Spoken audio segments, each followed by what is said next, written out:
அதிகாரம் 3.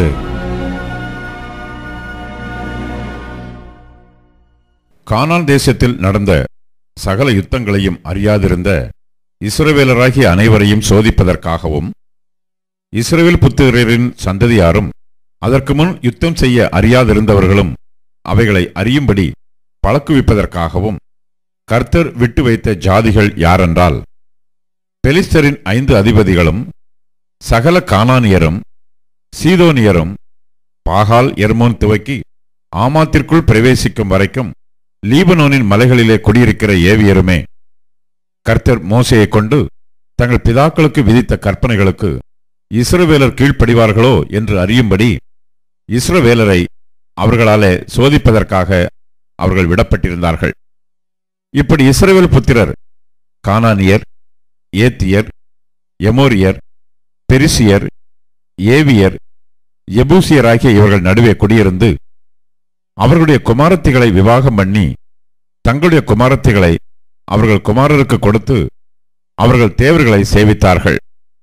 இப்படி இஸ்ரவேல் புத்திரர் கர்த்தரின் பார்வைக்கு பொல்லாப்பானதை செய்து தங்கள் தேவனாகிய கர்த்தரை மறந்து பாகால்களையும் தோப்பு விக்கிரகங்களையும் சேவிக்கிற போது கர்த்தர் இஸ்ரவேலின் மேல் கோபம் மூண்டவராகி அவர்களை மெசொப்பொத்தாமியாவின் ராஜாவாகிய கூசான் ரிஷத்தாயிமின் கையிலே விற்று போட்டார். இப்படியே இஸ்ரவேல் புத்திரர் கூசான் ரிஷத்தாயிமை 8 வருஷம் சேவித்தார்கள். இஸ்ரவேல் புத்திரர் கர்த்தரை நோக்கி கூப்பிட்ட போது கர்த்தர் இஸ்ரவேல் புத்திரரை ரட்சிக்கும்படி காலேபின் தம்பியான கேனாசுடைய குமாரனாகிய ஒத்னியேல் என்னும் ஒரு இரட்சகனை அவர்களுக்கு எழும்ப பண்ணினார்.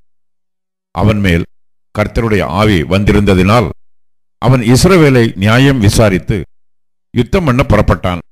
கர்த்தர் மெசொப்பொத்தாமியாவின் ராஜாவாகிய கூசான் ரிஷத்தாயிமை அவன் கையிலே ஒப்புக்கொடுத்தார். ஆகையால் அவன் கை கூசான் ரிஷத்தாயிமின் மேல் பலங்கொண்டது. தேசம் 40 வருஷம் அமைதலாயிருந்தது. கேனாசின் குமாரனாகிய ஒத்னியேல் மரணமடைந்தான்.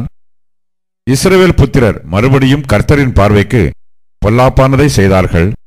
அவர்கள் கர்த்தரின் பார்வைக்கு பொல்லாப்பானதை செய்தபடியால் கர்த்தர் எக்லோன் என்னும் மோவாபின் ராஜாவை இஸ்ரவேலுக்கு விரோதமாய் பலக்க பண்ணினார்.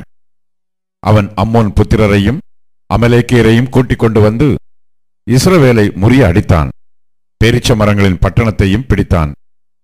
இப்படியே இஸ்ரவேல் புத்திரர் எக்லோன் என்னும் மோவாபின் ராஜாவை 18 வருஷம் சேவித்தார்கள். இஸ்ரவேல் புத்திரர் கர்த்தரை நோக்கி கூப்பிட்ட போது கர்த்தர் அவர்களுக்கு பென்யமீன் கோத்திரத்தானாகிய கேராவின் மகன் ஏகூத் என்னும் இரட்சகனை எழும்ப பண்ணினார். அவன் இடதுகை பழக்கமுள்ளவனாய் இருந்தான்.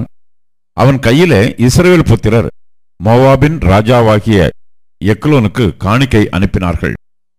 ஏகூத் இருபுறமும் கருக்கும் 1 முழ நீளமுமான ஒரு கத்தியை உண்டு பண்ணி அதை தன் வஸ்திரத்துக்குள்ளே தன் வலதுபுறத்து இடுப்பிலே கட்டிக்கொண்டு காணிக்கையை மோவாபின் ராஜாவாகிய எக்லோனுக்கு செலுத்தினான். எக்லோன் மிகவும் ஸ்தூலித்த மனுஷனாய் இருந்தான். அவன் காணிக்கையை செலுத்தி தீர்ந்த பின்பு காணிக்கையை சுமந்து வந்த ஜனங்களை அனுப்பிவிட்டான். அவனோ கில்காலில் உள்ள சிலைகள் இருக்கும் இடத்திலிருந்து திரும்பி வந்து, ராஜாவே, உம்மிடத்தில் சொல்ல வேண்டிய இரகசியமான ஒரு வார்த்தை உண்டு என்றான். அதற்கு அவன் பொறு என்றான். அப்பொழுது அவனிடத்தில் நின்ற யாவரும் அவனை விட்டு வெளியே போய்விட்டார்கள். ஏகூத் அவன் கிட்டே போனான். அவனோ தனக்கு தனிப்புற இருந்த குளிர்ச்சியான அறை வீட்டில் உட்கார்ந்திருந்தான். அப்பொழுது ஏகூத், உம்மிடத்தில் சொல்ல வேண்டிய தேவ வாக்கு எனக்கு உண்டு என்றான். அவன் தன் ஆசனத்திலிருந்து எழுந்திருந்தான். உடனே ஏகூத் தன் இடதுகையை நீட்டி தன் வலதுபுறத்து இடுப்பிலே கட்டியிருந்த கத்தியை உருவி அதை அவன் வயிற்றுக்குள் பாய்ச்சினான். அலகோடை கூட கைப்பிடியும் உள்ளே புகுந்தது. அவனுடைய வயிற்றுக்குள் போன கத்தியை இவன் இழுக்கக்கூடாதபடிக்கு நிணம் அலகை சுற்றி கொண்டடைத்தது. அது பின்புறத்திலே புறப்பட்டது. ஏகூத் புறப்பட்டு அறை வீட்டின் கதவை சாத்தி பூட்டி போட்டு கொலுக்கூடத்தின் வழியாய் போய்விட்டான். அவன் போன பின்பு ஊழியக்காரர் வந்து பார்த்தார்கள். இதோ, அறை வீட்டின் கதவு பூட்டியிருந்தது. ஆகையால் அவர் அந்த குளிர்ச்சியான அறையிலே மலஜலாதி இருக்கிறாராக்கும் என்றார்கள். அவர்கள் சலித்து போக மட்டும் காத்திருந்தார்கள். அவன் அறை வீட்டின் கதவை திறக்கவில்லை. ஆகையால் ஒரு திறவுகோலை எடுத்து திறந்தார்கள். இதோ அவர்கள் ஆண்டவன் தரையிலே செத்து கிடந்தான். அவர்கள் தாமதித்துக் கொண்டிருந்த போது ஏகூத் ஓடிப்போய் சிலைகளுள்ள இடத்தை கடந்து சேயிராத்தை சேர்ந்து தப்பினான். அங்கே வந்தபோது எப்ராயிம் மலையில் எக்காலம் ஊதினான். அப்பொழுது இஸ்ரவேல் புத்திரர் அவனோட கூட மலையிலிருந்து இறங்கினார்கள். அவன் அவர்களுக்கு முன்பாக நடந்து, என்னை பின்தொடர்ந்து வாருங்கள், கர்த்தர் உங்கள் பகைஞராகிய மோவாபியரை உங்கள் கைகளில் ஒப்புக் கொடுத்தார் என்றான். அவர்கள் அவனை பின்தொடர்ந்து போய் மோவாபுக்கு எதிரான யோர்தான் துறைகளை பிடித்து ஒருவனையும் கடந்து போக ஒட்டாமல், அக்காலத்திலே மோவாபேரில் ஏறக்குறைய 10,000 பேரை வெட்டினார்கள்.